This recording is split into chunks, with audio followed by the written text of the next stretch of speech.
Hey, what's happening, guys? Welcome to the Waffle Mafia podcast. Hey, it's me. It's Lucky. Lucky Legend himself. It is Aaron Johnson here to do our weekly Waffle Wrap-Up and to bring you guys everything that's been going on in the Waffle world, in the Waffle community, and all around the Masters universe in general. So, appreciate you guys jumping in. It is time to go to Pound Town, so let's have a pause for the calls. I apologize, y'all. We're not on our normal night. We're doing this on a Thursday night, coinciding with a little event we like to do on a Thursday, if y'all be Thursday. So, yes, it is a Thirsty Thursday. We're going to get it in. Got to say what's up to all the chat room friends. All of everybody's jumping in. What's up, Boogie? What's going on? Mr. Magnus Vermags, what's happening, my friend? Mr. Amato, Joey Boom Boom in the room. Cully Copes, what up, what up? That does help with the Dragon Walker. That is correct. Always got to keep the Dragon Walker lubricated. You don't want that season up on you. I see old Bone Breath. You know what it be. Got the bone face hanging in the back, you see. So, you guys already know that's what we're going to do, and that'll be after a moment with our sponsor, too. So, appreciate you guys jumping in tonight. Let's give a shout-out to Pop Culture Network. Thank you, Mr. Doug Turner Dirt, the producers in the room, and appreciate you for everything that you do. Shout-out to a sister podcast, Masters of the Galaxy podcast. Also give a shout out to the Fans of Power podcast and Mr. Joe Amato and Tyler Baker. So appreciate you guys and everything that you all do. Of course, also wanted to give a big shout out to Scareglow's House. So Scareglow's House doing a little special thing. So Mr. John Otis, I know that you're in the room there. Appreciate you jumping in. Big shout out to Scareglow's House. If you guys are not a member of that page, go over and check that out. He's got some good stuff going on over there. They got a little charity going on, a little thing that they're going to do, separate wheel, that kind of deal. So money's going for charity. That's jumping in, and that's to help out the victims of that tragedy there. So if you can, hop up, donate. It's listed on the page. Help John out. Mr. Mike Delaney's working on that too. There's a couple other folks that are on that. So Von Eric Ratliff, I know he was in on that too. So you guys get over there and donate with that if you can. What's up, Christo Ball Dabila? What's happening, my friends? Will is tomorrow night. It's almost full. I think they had 39 spots left, Colin. Is that right? So or last that I saw, I think it was 39 spots. So it's one of those things, if you guys are a part of the Waffle Mafia, obviously if you're listening now, you are. If you're listening at a later time, maybe you're not. You want to come over and find out who we are and what we do. We got all of our great groups too. So come over and check out Lord of Destruction Waffles, Lucky Legends, Most Powerful Waffles in the Universe, Law Wheel. Go to the Great Unboxing. Check out King Humanity and the Masters of the Universe page. There's lots of different pages. Kevin's buying and selling and trading and buying and selling page. Y'all come over and check that stuff out too. That's all part of the Waffle Mafia, fool. What's up, people? What's up, Ruth? What's going on? Almost full sounded better. But yeah, 39 spots. There's still 39 spots on the wheel. And it's for a good cause. So, just helping the folks that have had to endure that tragedy. So,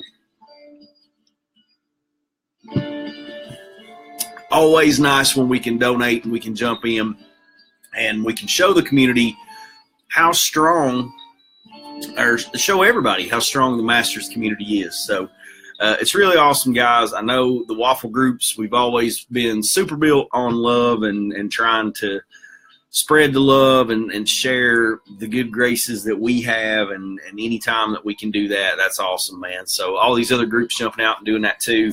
That's the Masters community, man. That's who we are. It's what we do. We try to do good by each other and, learn from the things that He-Man hath taught us at the end, or the teachings from our master man-at-arms. But those are not the fellas we're talking about tonight. Tonight we're going to get it in right with the Lord of Destruction. We have not actually talked about the Lord of Destruction. And I think a lot of the reason that I haven't jumped in too deep into Skeletor is because Skeletor is one of my favorite characters, and obviously, I mean, there's nobody meaner, badder, more evil than Skeletor, but there's just so much information about Skeletor and so many different things that Skeletor has done or been a part of. So tonight we're going to more focus on just the high points with Skeletor, the sort of the different things. Not going to get into a huge amount of variants. Not going to talk about all the different ice armor, battle armor, scale fire armor. You know, we're not going to do all that flying fist, flying punch, flying baby powder popping Skeletor. We're not going to get into that. But what we will do is we will just talk a little bit about Skeletor, who he is, how he was created, and then kind of just roughly, briefly top over his existence in the different media, and then we'll move it on to the Waffle Yo. So for those who are jumping in who don't know about the spin, a little bit later on we're going to do our thing and see if we can't make his sword ring. It is Thirsty Thursday. It's a little gathering that we do, and we get together and we have a lager or two. So did Thirsty Thursday, did Syrupy Saturday this past week. Good times to be had by all. I think as far as shipping goes, we always give the shipping update at this point. As far as shipping goes, I think everything is shipped. The only person who probably has not gotten his package yet would be the Big Show, but his is a little different since it's going to Canada.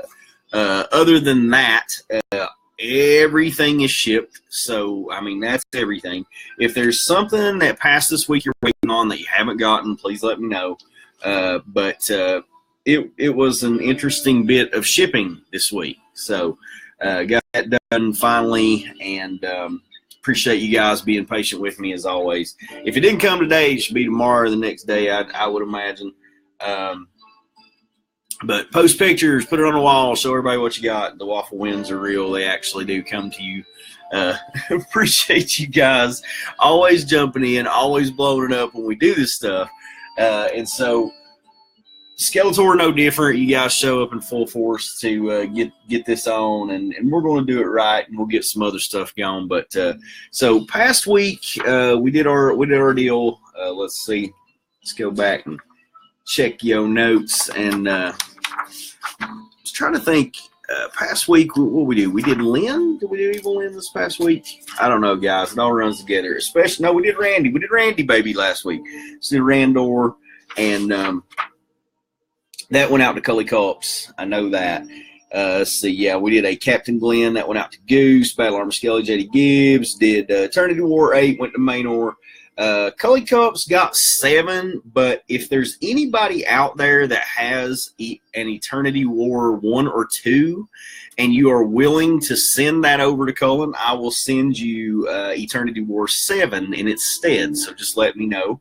If there's anybody out there that wants to do that, that's cool. Because Cullen's looking for 1 and 2. And what are our groups about, dude? Our groups are about helping each other and sort of hooking each other up. And with that said, let's talk about some of this eBay stuff. Because, guys, I tell you what, man, the prices, and I think you guys have seen it, the prices are absolutely through the roof right now on classics.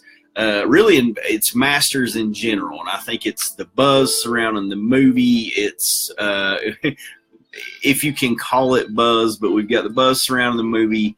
We've got the documentaries popping up on Netflix, the buzz around She-Ra and that kind of thing. You had Toy Fair happening here recently. So with all this stuff going on and all this new merchandise and different things that are getting put out there, it's the spotlight's more and more and more on our property. And when that happens, this stuff becomes more and more valuable. And as it becomes more valuable, goes through the roof on eBay, and the scalpers have their way with it. So if you're ever looking for an alternative, there is another bay. That's he-bay.com. And if you don't know, ask your mom.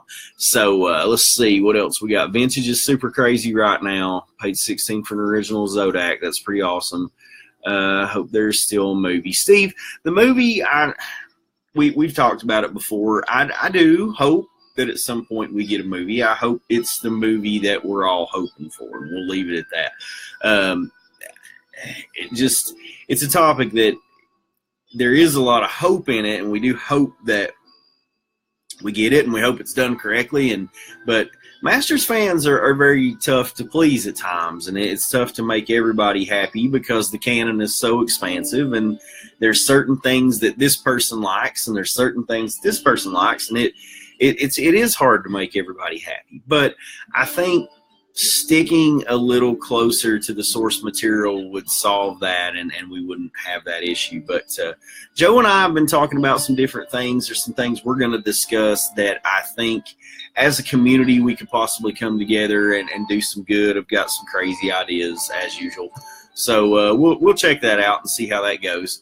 Travis Wilson may have one, but I can't get to verify at the moment. Don't know what you. Okay, that's cool. Just to let you know, Mattel on eBay is selling some of their figures super cheap. Sweet Beast $12.99. Make an offer option. So glad you brought that up, Joe, because that was the reason that I was sort of leading into this thing about the figures being expensive. If you guys saw earlier today, and I was talking to some of my buddies today, and they weren't aware that Mattel actually has an eBay page that they sell figures through. So we got to talking about it, and I was telling them about picking up those Eternian guards today. So the Eternian guards, of course, they listed at $39.99. Even at $39.99, hell of a deal. $40, you got two figures, you got two heads. I mean, the thing is absolutely glorious. There's not much bad you can say about it, and tell the truth, I mean, hell, we can talk about it while we're here. I mean, you got this 2-pack. I picked this up for you guys from the Slime Pit. So over at the Slime Pit, they were doing a wheel, and I jumped in on it just to see exactly what they were doing, of course, and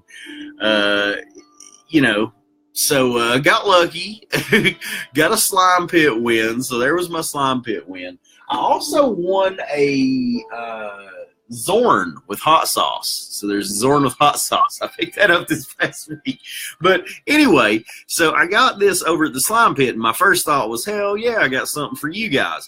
So, that's cool. Now we have 2 sets of Palace Guards, dude. So picked up another set of Palace Guards today. Those Palace Guards are really sweet. They've got the extra heads, thank goodness, because there's at least one head that would have to be removed. But other than that, it's very cool, man. I love the Eternian Guards pack. I think it's awesome. There is some interesting history that's tied into it there, and especially with Clamp Champ and Lieutenant Spectre, hence the head change. No, I'm just kidding.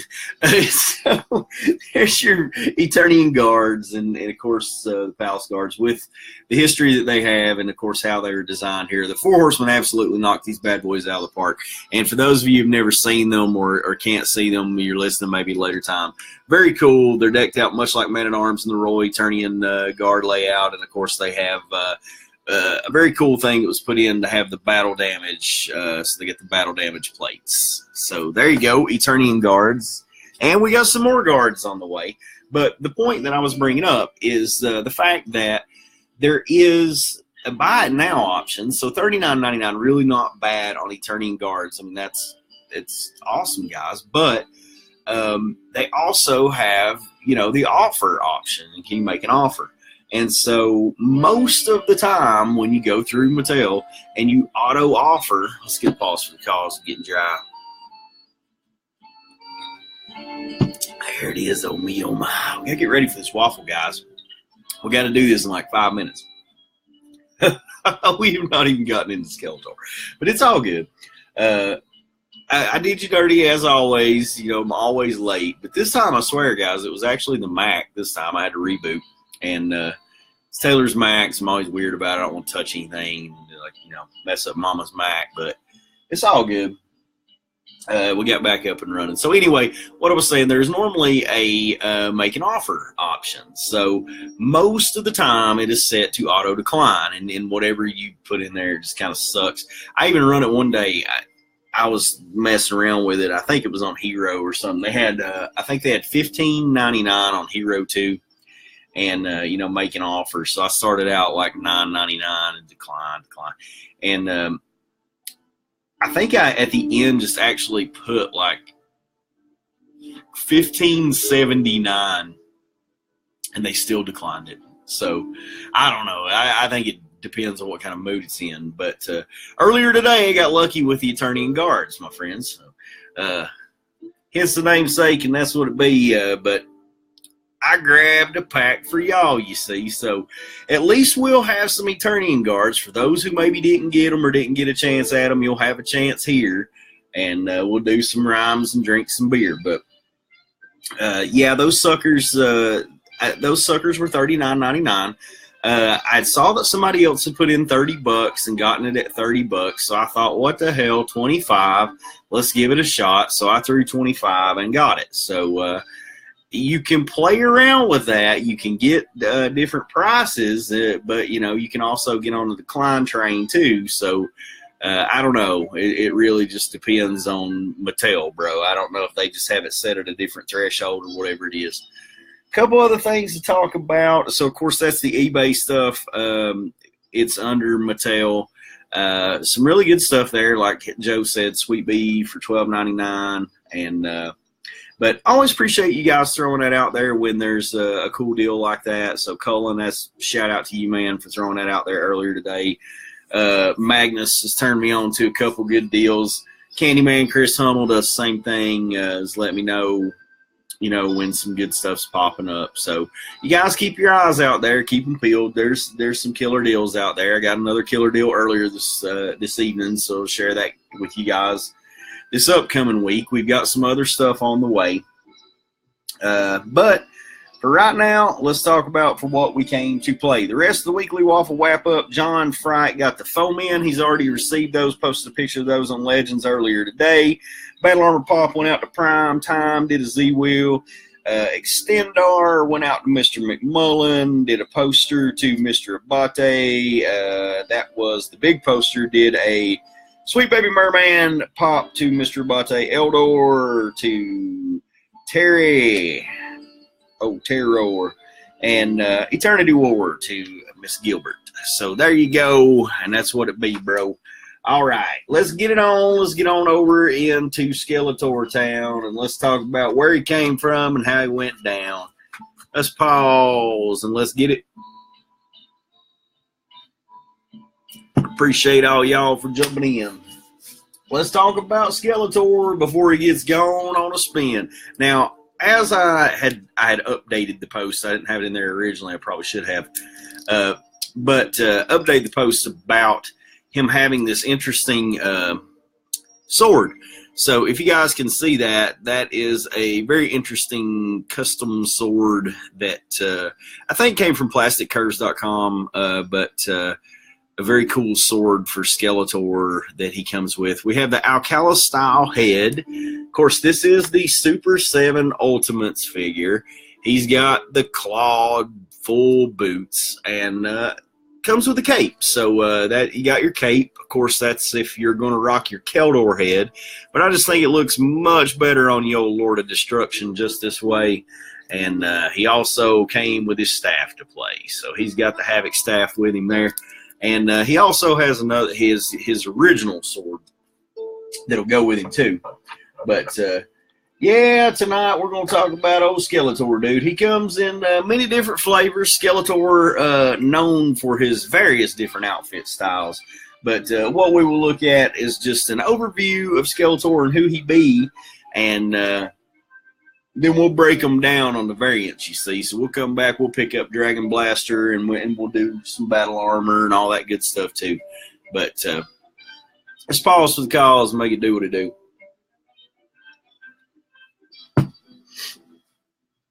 Give a shout out to our boy Draven.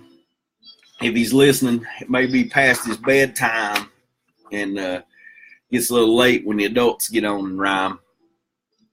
So Skeletor, many names. So here's what they be. Let's run down a list. You see, you got the Lord of Destruction, the Overlord of Evil, the Apprentice of Hordak, Prince of Eternia. I thought that one was interesting.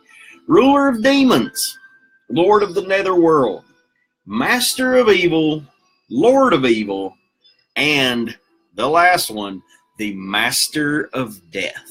So Very interesting names that are ascribed to Skeletor. He has many different titles. He's affiliated in a couple of different ways. Of course, we see him talking about the Apprentice of Hordak. You know where the tie-in is there. Prince of Eternia, Ruler of Demons, Lord of the Netherworld. Also known as Keldor, we have Skeletor. His skills include sorcery, swordsmanship, teleportation, and he's pretty good with a bow staff. Not really. Weaponry, he has a Havoc Staff, 1/2 of the Power Sword, Energy Blade, Skull Staff. However, they did not list the purple axe, or the blue axe that comes with Plundor. And I thought that was kind of interesting because it is also featured on the cover of a mini comic, which was then why that ended up being made. But it was very cool that that it was put inside of Plundor and came with Plundor. So there is a blue axe that Skeletor carries that has a crystal on the end of it. And we don't, I think we actually do see him swinging the axe on the cover of the mini comic, but it's sort of got this arcing kind of magic coming off the end of the thing there. That's magic, you guys. That's how magic works. And so I thought it was interesting that they didn't list that. And I know that Skeletor's had many different weapons. I know he's had a lot of other things that he uses. But as far as primary weapons, I would count that as something that Skeletor has simply because it was featured on the cover of one of the mini comics. It's like saying, you know, Terror Claws are not Terror Claws. Yeah, they are. But, you know, just something cool that I picked up and thought that was interesting. Skeletor released in the first wave, of course, the Nemesis to He-Man. Very first wave. I was reading and doing the research on this, and I did think it was interesting that there was a rumor that some of, and this was through Battle Ram blog, and I really thought this was interesting, but there was a rumor that I read in the comments that at some point possibly and this is unconfirmed, they don't know if this is true or not, but that some of the early episodes or cartoons were banned overseas, as far as not banned, or they just didn't show them because they thought Skeletor was too scary of a villain. And so what the question was posed, would Skeletor have been as effective a nemesis for He-Man had he been released later in the line? Would he have even worked? You know, because you have a skull-faced demon that, you know, is more or less just bent on world conquest, and, you know, it's scary at times, uses dark magic. He's moving in and out of portals. You know, I don't know. I just thought it was interesting that looking at it from that perspective, as far as maybe how Skeletor could be perceived by some parents, yeah. But, you know, as a kid, to me, it was never that way. Skeletor, I did get him early on. I think maybe he was one of the second or third figures that I actually got. I do recall it was for Christmas, though, because Skeletor, my mom always did this really cool thing, or my parents did. Shout out there, Big Gary, Big Christine. It's pause for the cause. For my mom and dad, and for that little bit of sex that they had. I appreciate you guys for bringing me in the world. Can we say that? Do we do that on a podcast? Is that all right, Squirrel? I don't know if we can say that, but we did. So edit it, Doug, or do whatever you got to do. What was our time stamp on that? We'll let it be what it be. But yeah, no, thanks, Mom and Dad, for making me. But they always we had this long hallway going into the living room, and you know, living room's not huge. We were quite poor as I was growing up. Now, my mom and dad made sure that we were taken care of. We were well taken care of as kids, but we weren't well off by any means. My dad was a coal miner. He made decent money for the area and that kind of thing. But my mom didn't work. She took care, raised babies. She was a homemaker. And I always wanted to make her boys happy. So on Christmas morning, you get down that hallway, man. You got to get down there and see what you got. And I will never forget those early Christmases when I was first getting into the Master's line, because, you know, it's Christmas. Mom and Dad will do it up big. But I had Castle Grayskull set up, and then over here is all of the figures sitting around it in battle poses. And I think at the time I was maybe 3 or 4 figures, but it was still so freaking cool to come down that hallway and see this battle already set up. And here's the castle that was in the mini comics, and there's Skeletor, here's Beastman. Oh my God. So yeah, man, some of the best times we ever did have was when we was little and we appreciated our moms and dads. So there you go, guys. A little pause for the cause. Tear from these eyes. Walking down memory lane, you know what it be. Make suits for everybody for Christmas. Yeah. There we go. Boogie talking about some fallen Grayskull. Yo, I hear you, brother. All right. So, again, Skeletor released in the first wave, obviously, as a nemesis to He-Man.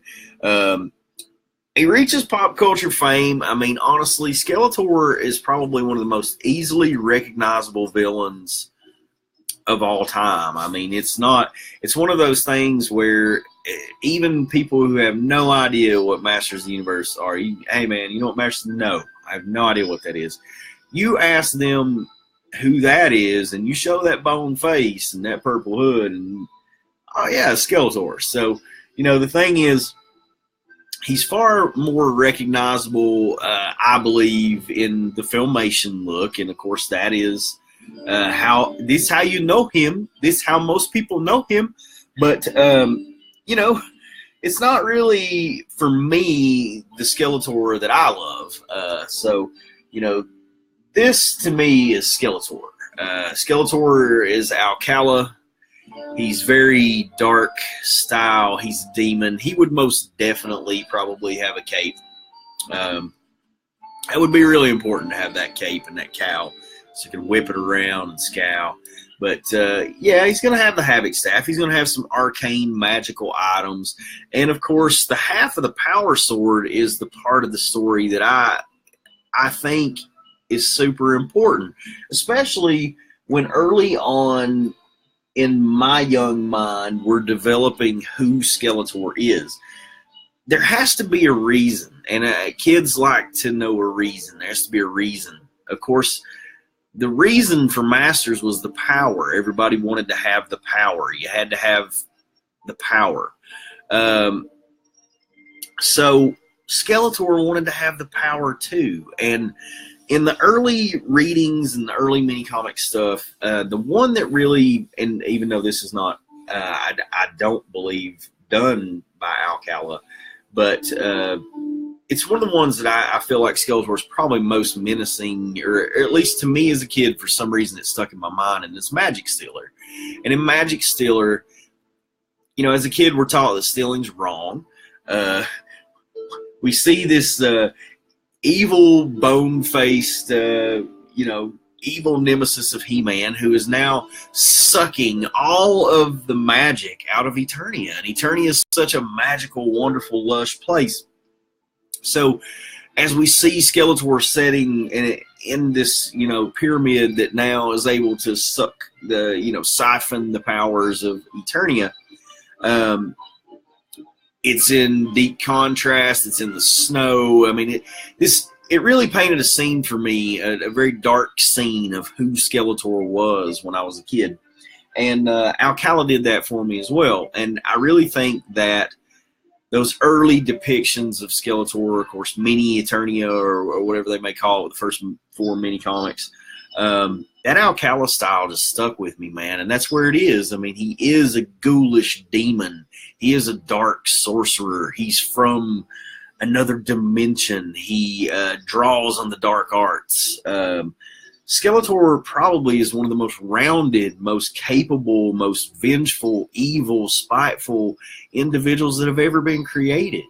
And we saw that fleshed out in the 87 movie. And yeah, we didn't get everything else that we wanted out of that movie. And again, you can't always make Masters fans happy, but there were a lot of great things out of that movie, and one of the things that was great was seeing Skeletor's evil conquest and just absolute power. he wants absolute power. If he doesn't have it all, he has nothing. And so that's the Skeletor that we've come to know early on. Now, later on, obviously, we get into a little bit different Skeletor with Filmation, and we'll touch on that in just a second. Have I got my figures from Super 7? No. I actually have got mine through Big Bad Toy Store. So they will be coming. I've got some other stuff coming from Big Bad Toy Store too. Got it in my pile of loot. So that stuff's already sitting there. And for you guys that don't know, I know that we do throw this out there every once in a while on the podcast. BigBadToyStore.com.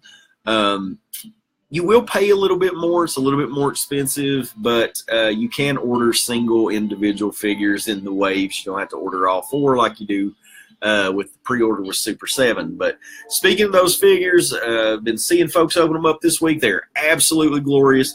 Tommy Sextone did some amazing video work doing his stuff. Man, that was really killer, Firestone. You did a good job on that, man. That was cool to get to enjoy your excitement in opening those packages, man. That was just raw and perfect. So appreciate you doing that, man, because that was a little bit after lunch at work. It was really killer to get to check that out while you were opening the packages. I got excited for you, man. Shit.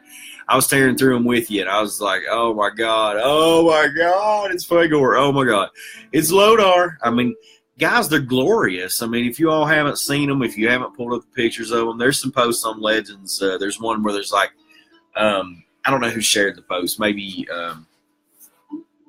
might have been Magnus, maybe, or maybe Cristobal. But somebody shared a post, and it was like 140-something odd pictures of those classics, those new classics. And, man, they are just absolutely gorgeous. Tila's face, they nailed it. I don't care what anybody says. Tila's glorious, man. Hawk's beautiful. The thigh gap ain't, on some. And we haven't seen like a whole lot of variants. Haven't seen a whole bunch of them. But some folks said, we saw from what Brian Flynn said, was talking to Pixel Dan. If you guys have seen that video, there's a walkthrough from Toy Fair and a nice interview with Brian Flynn. And guys, I mean, I've said it since day one. I really feel that Brian Flynn has our best interest in mind, and he really wants to make an awesome product. And so, it was like you were saying, nobody starts out and wants to make a shitty toy. That's not what they want to do. They want to bring an awesome product. So I really think Super 7 knocked it out of the park with these figures. They really are glorious. And so each little thing that we're getting is getting better and better, and it's getting quicker and quicker.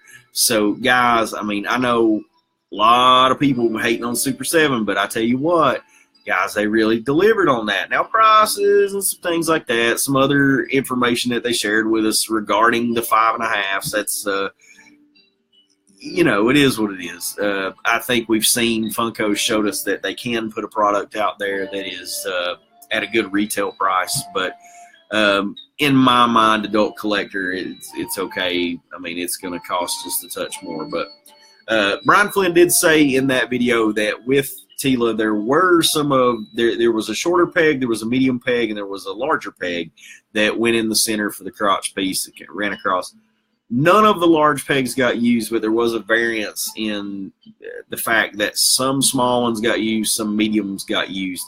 And so, it is what it is. You don't know which one you're getting. We really don't know.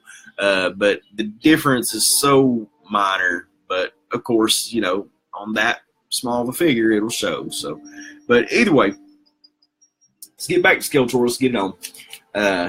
We got to get this done and get this waffle on, because I'm gonna need about 5 minutes to straighten up that wheel. Of course, you know what 5 minutes. You know how that feels. I'll pause up in it. We'll hit the high points and we'll get it on, and then we'll come back and we'll get our Skeletor on. Some other time. Designed by Mark Taylor, the earliest depiction of Skeletor that we see is there is a 1979 drawing that is very interesting, because that is the original drawing that Mark Taylor ascribes to being where he created He-Man, and it's Torak. So this 1979 drawing that he did features Torak, and Torak, of course, the design of He-Man where he's got the two little horns there.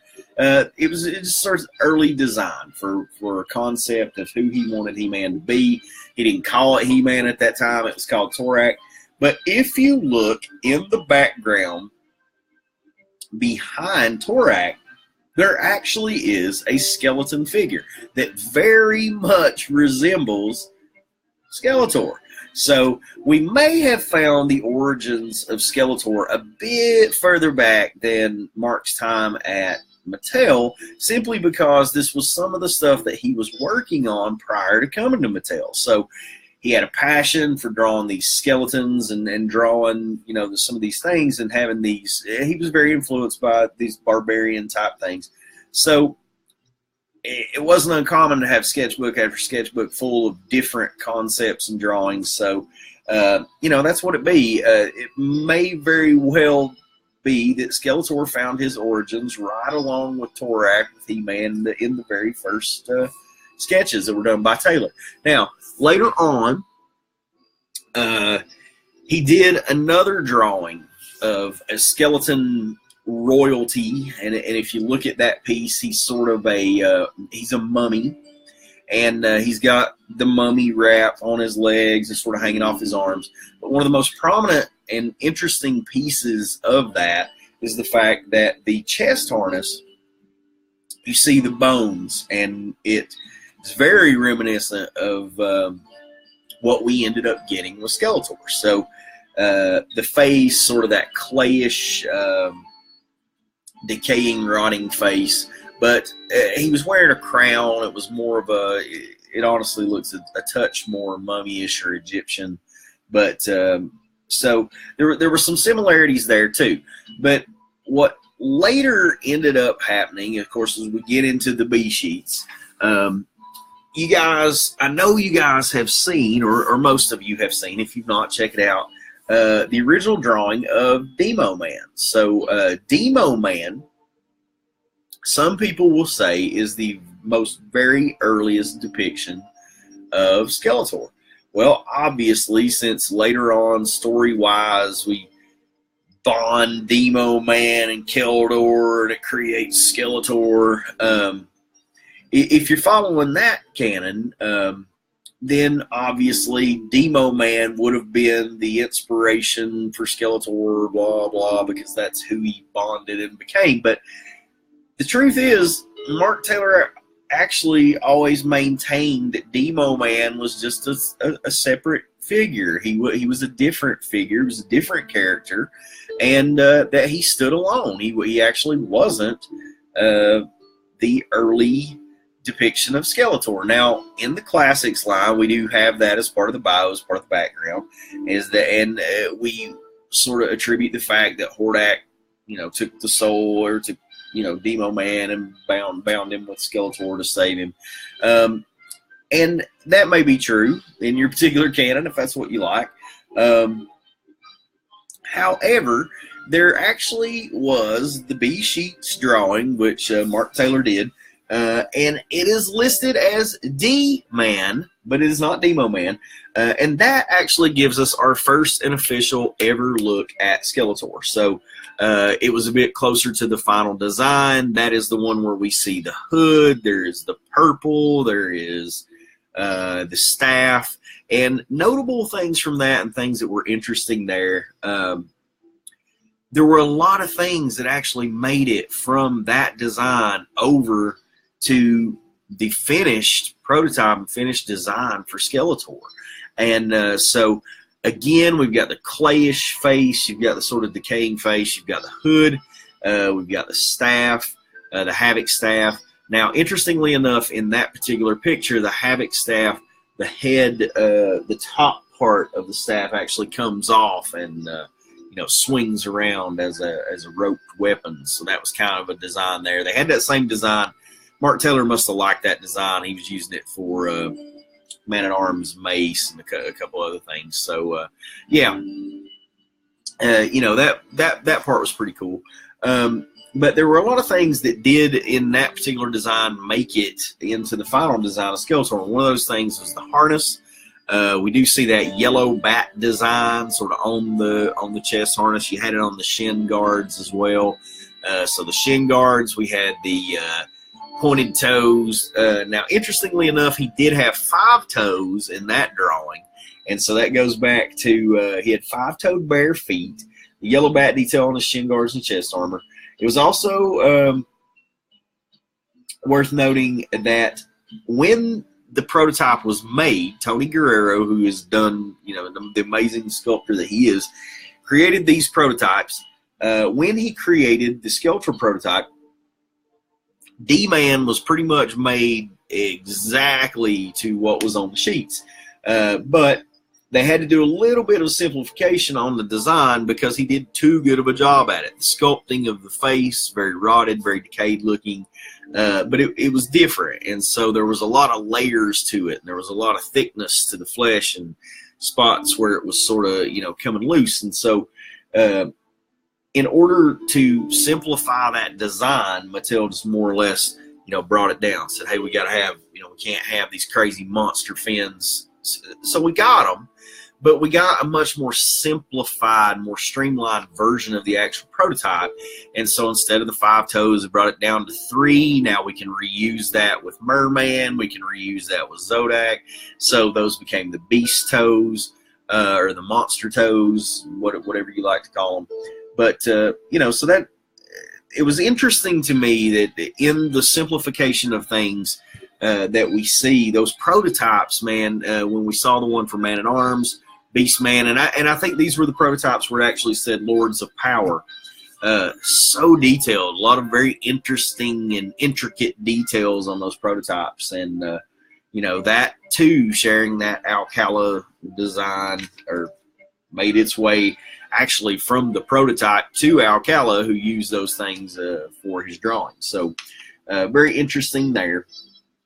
The cross-cell artwork would further simplify Skeletor on the toes, opting for the 3-toe design, allow for parts reuse. On his very first release, Skeletor was released on the iconic 8-back. I know if we scroll her up there just a little bit, y'all can see it. So we got the old 8-back back there.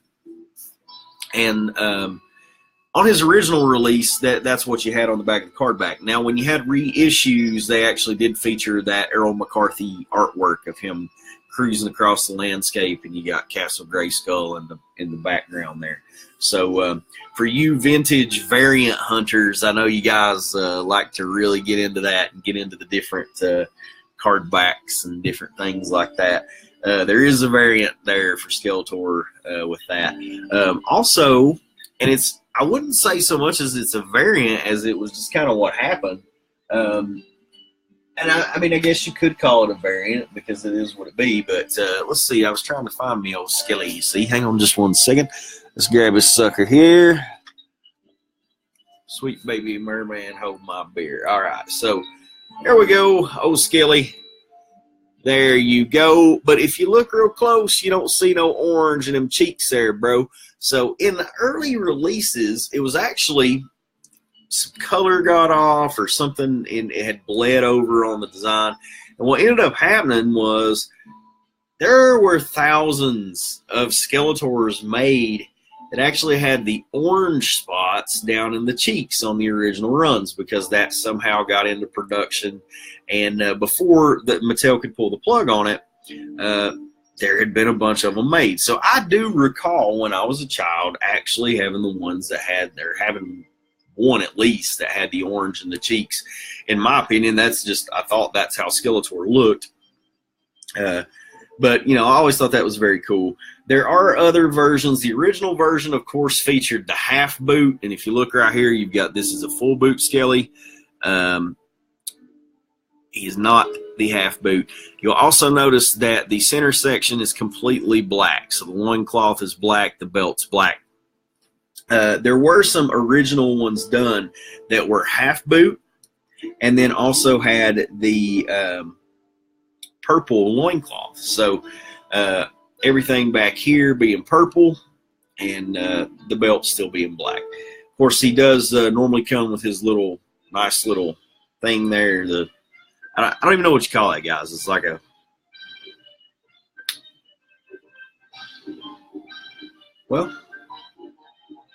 it's a loincloth, really, but no, I don't know. I don't know what you call that. Johnson's at a loss for words, but they don't happen very often. Mark that down. But yeah, so his little like war belt or whatever that thing is that hangs down there. Yeah. So in some of the earlier designs, that actually had a bird on it. And so in those B sheets, there was a bird in the center of that design. And I thought that was really awesome because that kind of carried over and got simplified, and then carried over and got simplified, and then carried over and got simplified until the design more or less was just the little bump on the belt that we ended up getting. So very cool there. Very interesting piece of knowledge that had at one time with the original design had the bird on it. All right, guys, we've run it long, and I know it's 11:26 now, bro. We started this sucker at 10:40, and we got to get it underway. Let's run through the gift sets, and then we'll get over here and play. So Skeletor was released. Skeletor and Panther, Skeletor and Screech. The Battle for Eternia gift set, that was Skeletor, Panther, Manny Faces. Evil Warriors pack, there was Beastman, Skeletor, Faker. There was a He-Man and Skeletor German 2-pack. I think that's badass if you could find that, just because that has got to be rare. There was a JCPenney Skeletor Beastman 2-pack, a JCPenney Skeletor Merman 2-pack. The box artwork, amazing as always. Rudy Obrero and William, I do not remember William Garland. So normally William George, but William Garland there. Doing that amazing box artwork that Skeletor is featured on so much. I mean, I don't even know how you could ever document the amount of things that Skeletor is featured on. I mean, he's key rings, he's lunch boxes, he's bed sheets, he's window curtains. I mean, you can never really, and as far as in the 80s, I mean, Masters was on everything, and He-Man and Skeletor were on everything. There were court boards, or so all these things, but Skeletor dominating a good portion of that, just being the lead nemesis. Now, one last thing I want to tell you guys, and then we'll get off of here and we'll get going and do our thing. Most folks associate the early mini-comic Skeletor as Alcala style. He's much more ghoulish and demonic. Talked about that just a minute ago. And I wanted to read to you guys something from Battle Ram Blog. So good old Battle Ram Blog. If you guys, again, I always give much love to Battle Ram Blog because this blog just kills it as far as information goes. If you guys need to know something, go over and check it out. But there was a description of Skeletor that was written by Mark Taylor. And Mark Taylor really didn't have anything to do with writing the mini comics or anything like that. He was just simply the person who drew and sketched and created the characters. But for Skeletor, he had developed a bit of his own backstory. And he'd done that for a couple of characters where he just sort of had a thing that's how he envisioned the character to be. And so although he didn't write the mini comics, I thought that it was interesting that he did develop a backstory for Skeletor, and it kind of, in some ways, contradicts what a lot of people, like to talk about too, which is Skeletor coming through that dimensional portal in the early mini comics. So let's pause for the cause, and I'll read it, my friends. Skeletor is a corrupted superhuman. His father threw him into the pit of souls as a youth to eliminate him as a claimant to the throne of Grayskull. Years after, the tribe was completely eliminated by a malevolent witch poisoner, Skeletor's mother, Saren, if you will, who then helped him escape from the well. But when she saw what it had done to him, she went insane and drank her own poison. His stay in the demonic Well of Souls morphed his body and soul forever. Before, he looked very much like He-Man. His hood is to help hide his glowing eyes and camouflage his distinct silhouette. It is made of the eyelid of a dragon that once tried to best him after he emerged from the well. His armor is made from the hide of an armadillo-type monster that dared to defy him, and it is tougher than steel. Skeletor is the ultimate bipolar, from quiet malevolence to towering rage, not counting the time warp in the Well of Souls. He is about 317 years old, and he never sleeps. So, interestingly enough, you have an origin story, or more or less a concept story that Mark Taylor's given us. It has nothing to do with Skeletor coming from another dimension or anything like that. But how do you feel about that? I don't. I like Alcala. So the guy who actually wrote we call them Alcala mini comics, or I do. It was actually not written by Alcala. It was just drawn.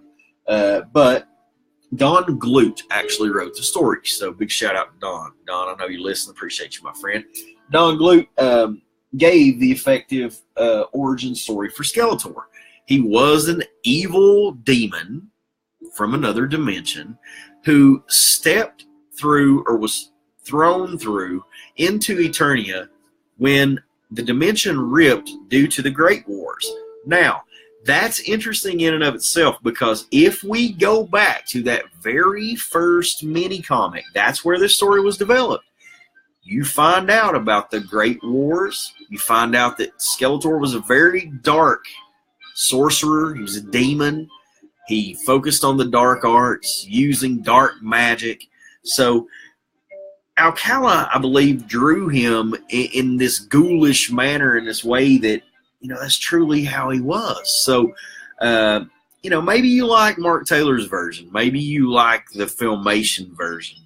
The insults, the comedy relief, the always bumbling, always losing nemesis who will get you next time. Maybe you like Alcala, and your Skeletor's like mine. I don't know, but it's time to get on over here and let's do this show. So I appreciate you guys hanging out with me. Thanks for coming out. It's been a Waffle Mafia Thursday, which is a little different than usual, but we're going to get it in. Give me 5 minutes, and we're going to do a spin. I promise. 5 minutes, and we're going to get it on. Y'all hang around. Don't get gone. I love all y'all. Appreciate you hanging out. We'll see you in a few. Peace. Got to get this wheel some grease.